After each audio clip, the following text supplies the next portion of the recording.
wife when I would say, "Well, my gang stalking, it didn't start until after I broke up with this boyfriend of mine."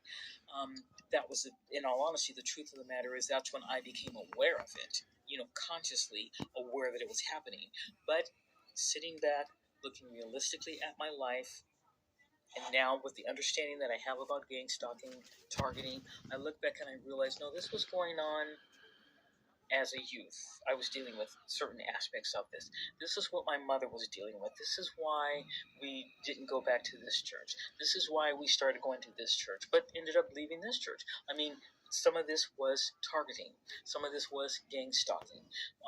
There is a verse in the New Testament where Jude speaks about certain types of men. It says, this is verse 4, for there are certain men crept in unawares, who were before of old ordained to this condemnation, ungodly men, turning the grace of our Elohim into lasciviousness, and denying the only Most High, the only Almighty, and our Master Yahushua HaMashiach.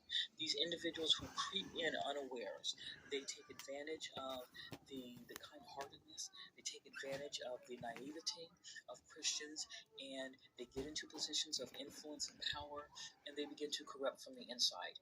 There's another book that I've been reading, working my way through. It's called He Came to Set the Captives Free, Rebecca Brown.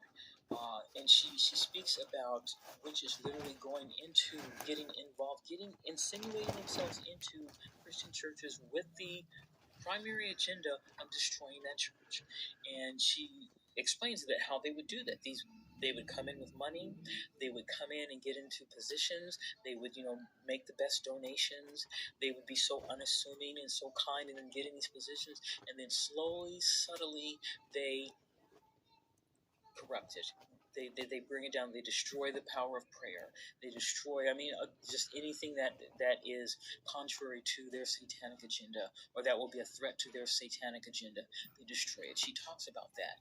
And that was, I know for me and for a lot of different TIs, that is what was happening in those churches, the organized Christian church. And so when this sister was talking about this, having this prophetic dream, and hearing the voice of the Most High say that His punishment is coming to the earth, that it is happening, and that He's going to start doing it. He's going to start judging and punishing